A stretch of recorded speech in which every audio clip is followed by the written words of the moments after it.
चाहे वो ट्रकों की रैली निकाले या ट्रैक्टर की रैली निकाले, कानून तो वापस होगा नहीं। और इसका एक समाधान है मेरे पास, तरीका निकाला जा सकता है, और वो तरीका है सरकार ये स्पष्ट रूप से कह दे कि ये बिल वापस नहीं होगा, ये कानून वापस नहीं होगा, लेकिन, और ये बहुत महत्वपूर्ण है, लेकिन जो राज्य सरकारें इसको नहीं लागू करना चाहती वो ना लागू करें। ठीक है? तो फिर ये पंजाब से आए हुए किसान जो है, जाए पंजाब सरकार से कहे मत लागू करो, राजस्थान वाले कहें कांग्रेस की गवर्नमेंट से राजस्थान में मत लागू करो, बंगाल वाले कहें जाके बंगाल वाली से लागू ना करो, खत्म मामला।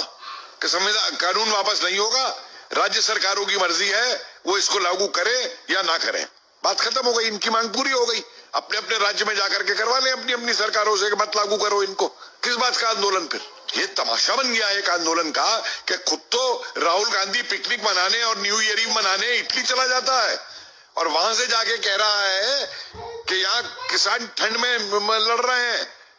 अरे अगर तू नेता था असली किसानों का तो मैं देखता ये खुद बैठता किसानों के साथ धरने पे आकर के इतने दिन तक। अगर ये नेतागिरी अपनी उसकी करना चाहता है, कांग्रेस की राष्ट्रीय आंदोलन के दिन इस तरीके से बैठा जाता था भूख हड़ताल पे, और हड़ताल पे बैठता, आधे दिन भी रह सकता है भूख हड़ताल पे। खुद इटली में बैठ करके पिज्जा खा रहा है वही ममता, 1-1 रुपए का आलू खरीद रही है किसानों से, बांग्लादेश स्मगल कराती है, 40 रुपए किलो कलकत्ता में भिजवाती है, सारे उसके बिचौलिए हैं उसकी पार्टी के। और ये जो साहब मैं बात कर रहा हूं आपको, ये जो बैठे हुए हैं ये आड़तीए हैं, ये जो बैठे हुए हैं ये वो धनी किसान हैं जिनके पास 100-100, 200 एकड़ जमीन है। किसान वो होता है जो खुद खेती करता है अपना, और वो किसान आज भी खेती कर रहा है, अपनी फसल उगा रहा है, और सरकार ने जो सहूलियतें दी हैं उन सहूलियतों को लेकर चल रहा है। सर अगर ममता बनर्जी की बात करें तो ममता बनर्जी जिस तरीके से इस कानून का विरोध कर रही है डे 1 से, तो यहाँ पर लोगों की तरफ से ये भी कहना है कि 4 महीने बाद जो इलेक्शन आने वाले हैं उन सारी चीजों को लेकर ये सारी चाल और हथकंडे अपनाए जा रहे हैं। आप समझ रहे हैं कि बंगाल का किसान ममता को वोट दे देगा? जिस किसान का वो शोषण करती है, जिस किसान तक आज तक उसने कृषि योजनाएं जो और किसानों की दी वो नहीं पहुंचने दी केंद्र सरकार की। अरे ममता विरोध इसलिए नहीं कर रही है वोट के चक्कर में, ममता विरोध कर रही है क्योंकि अब ये एजेंट बन चुकी है कांग्रेस की, ये एजेंट बन चुकी है उन सारे नक्सलाइट्स और जिहादियों की जो देश के खिलाफ है। ये देश की गिलावत की वजह से विरोध कर रही है, अपनी सत्ता के लिए विरोध कर रही है। ये किसान के कोई पक्ष में नहीं है, ये बिचौलिए खत्म करे जाए, किसान को उसकी कीमत पूरी मिली जाए, ये चीज ये किसान के खिलाफ है। और जितनी भी चीजें हैं कृषि कानून में उसको लेकर इतना ज्यादा विरोध क्यों हो रहा है हर सरकार, चाहे राहुल गांधी हो या फिर ममता बनर्जी? देखिए ये विरोध कृषि कानून का है ही नहीं, मैं तो अब बिल्कुल स्पष्ट हूं इसके ऊपर। ये विरोध हो रहा है एक्सपेरिमेंट ग्राउंड बना के कि सरकार अगर इसे वापस ले लेती है तो कल को हम सीएए के खिलाफ करेंगे, कल को हम ट्रिपल तलाक के खिलाफ करेंगे, वापस लो, कल को हम 370 के खिलाफ करेंगे।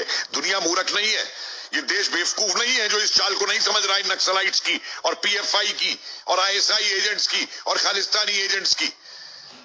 कहां से तंबू लग रहे हैं ये, कहां से ये काजू किशमिश आ रही है, ये कहां से ब्यूटी पार्लर आ रहे हैं? ये किसान होता है, किसाने से लड़ता है। ये सारे धनी लोग हैं, मझले किसान और गरीब किसान की तो इन्हें चिंता तक नहीं है। उसकी फसल को, जो मैंने बार बार कहा है, उसकी फसल को तो मंडी तक पहुंचने नहीं देते हैं। तो सीधा काम सरकार करे कि कई कानून हम वापस नहीं लेंगे, जिस राज्य को लागू नहीं करना है वो राज्य इसको ना लागू करे, और अगर राज्यों में लागू नहीं करवाना है तो ये जाके किसान अपनी राज्य सरकार से बात करे। हमने खुली छूट दे दी है राज्यों को कि लागू करें या ना करें। ममता बनर्जी की बात करें तो पश्चिम बंगाल में तमाम समस्या है, उनको लेकर ममता बनर्जी कभी भी बात नहीं करती कि किस तरीके से बीजेपी के कार्यकर्ताओं को दिन दहाड़े मार दिया जाता है और वहीं पर बीजेपी की रैली में जूते तक चलाए जाते हैं। उसको लेकर ममता बनर्जी कुछ नहीं कहती। अगर बात रही कृषि कानून की तो उसको लेकर ये कहती है कि हम उसे लागू तक नहीं होने देंगे, यहाँ पे आने नहीं देंगे। आप बताइए, ये वो है जो कहती थी मैं सीबीआई को ऑपरेट नहीं करने दूंगी बंगाल के अंदर। उस समय क्या बोली थी जब वो बंगाल का मौलवी कह रहा था कि मोदी जी की दाढ़ी लेके आओ और मैं 10 लाख रुपए इनाम दूंगा, तब कहा गई थी ये ममता? इसके लिए कोई कुछ बोल दे तो इसको आग लग जाती है, कोई ट्विटर पे लिख दे या फेसबुक पे लिख दे तो उसको गिरफ्तार करवा लेती है। तो जिहादी बन गई है पूरी की पूरी।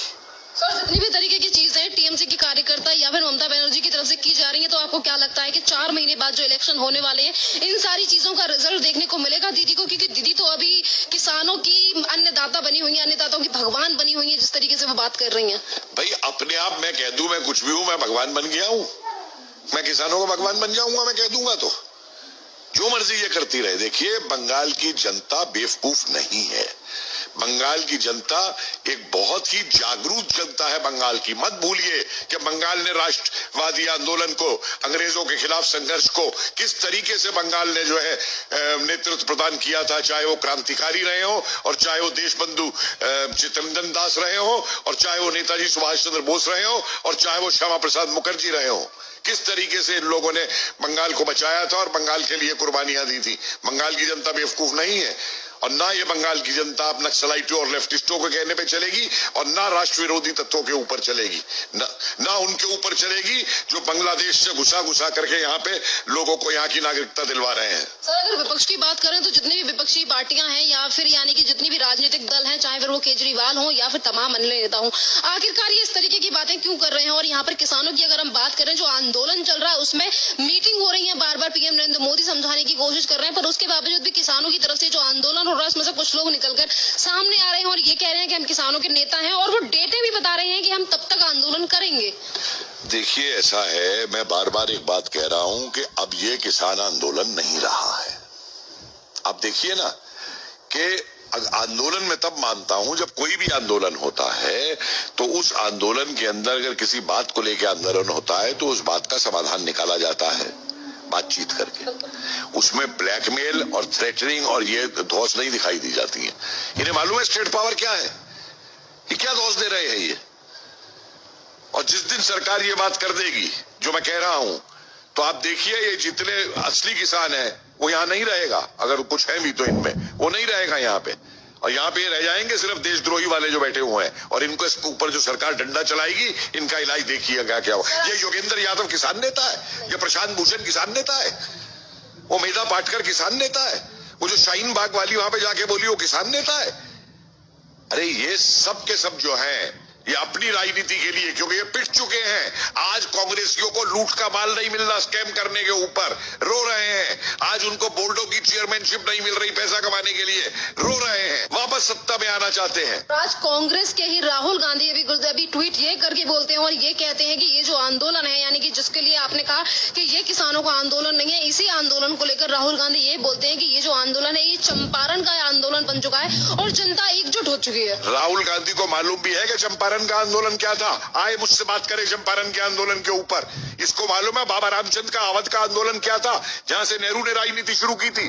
इसको मालूम है मोतीलाल तेजावत का आंदोलन क्या था उदयपुर के अंदर। इसको मालूम है सीताराम राजू का आंदोलन क्या था आंध्रा के अंदर। इसको मालूम है स्वामी स्वजानंद सरस्वती का आंदोलन क्या था, किसान का आंदोलन। अरे जो आदमी काली भैंस के बछड़े में और काली गाय के बछड़े में अंतर नहीं बता सकता, वो किसान आंदोलन समझा रहा है क्या था। ये तो 4 किसान नेताओं के मुझे नाम गिना दे स्वतंत्रता आंदोलन से पहले। कांग्रेस सिर्फ इनका इस्तेमाल करती थी, इस्तेमाल कर रही है। सन 47 के बाद से इसकी कांग्रेस ने क्या किया है किसानों के लिए। आए मुझे बहस करे मुझसे आकर के, ट्विटर पे लिखवाना ना, ये इसके नक्सलाइट बैठ के लिखते हैं ट्विटर के ऊपर, ये खुद नहीं ट्वीट लिखता है। हिम्मत है तो आए मुझसे बहस करे, बाद में औरों से बहस करे, आए किसानों के इतिहास के ऊपर मुझसे बहस करे।